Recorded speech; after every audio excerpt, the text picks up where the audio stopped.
sur la présence justement des Arabes en Amérique et sur les voyages qui étaient effectués par les Arabes sur le continent américain.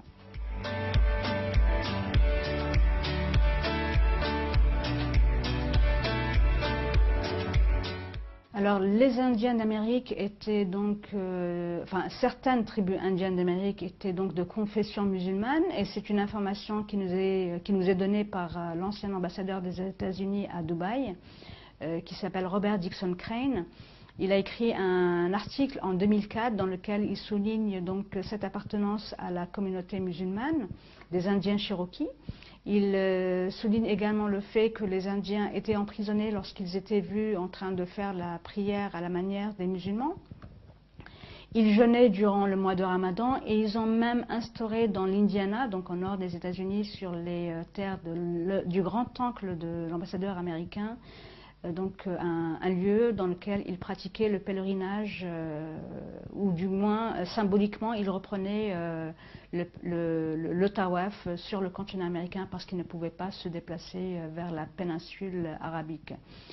Par ailleurs, durant les années 1830, le gouvernement américain a décidé de déporter les Indiens Cherokees vers le Midwest depuis l'est des États-Unis en plein hiver. Donc les Indiens Cherokees ont compris qu'ils allaient être mis à mort, probablement du fait de leur appartenance à la communauté musulmane.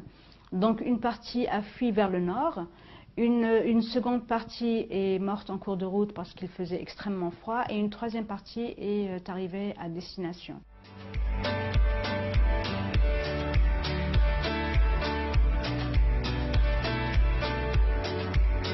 Donc la question que pourrait se poser le lecteur aujourd'hui, c'est comment se fait-il que nous n'ayons pas eu accès à ces données extrêmement importantes pour le patrimoine historique de l'humanité?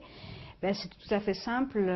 Déjà, les arabo-musulmans avaient été chassés d'Espagne lors de la chute, dès la chute de Grenade. Et on ne voulait pas que les gens sachent que les arabo-musulmans étaient de l'autre côté de l'océan Atlantique. Ça, c'est le premier point. Le deuxième point, les chercheurs américains, entre autres, ont essayé de dévoiler cette information au grand public. Ils ont été menacés par les milieux académiques d'être licenciés et même les robinets financiers fermés si jamais ils dévoilaient la moindre information par rapport à cela. Donc ceux qui ont tout de même forcé ce blocus historique sont de grands universitaires intègres qui sont originaires de l'université de Harvard, du Smithsonian. Ils sont américains, anglais, allemands, espagnols, chinois, sud-africains, indiens.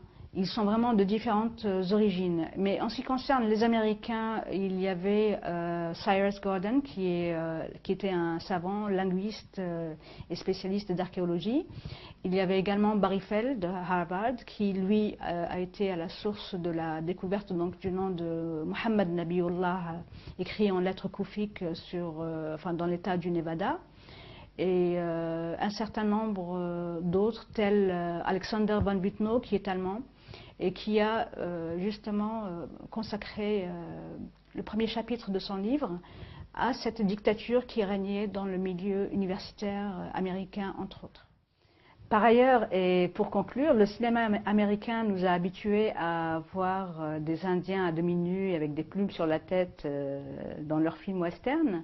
Et il s'est avéré, à travers mes recherches, que les Indiens d'Amérique étaient loin d'être à moitié nus, avec tous des plumes sur la tête. Ils portaient des djellabas, comme vous pouvez d'ailleurs le voir sur cette photo, ainsi que des turbans qui soulignaient leur appartenance ethnique arabo-musulmane.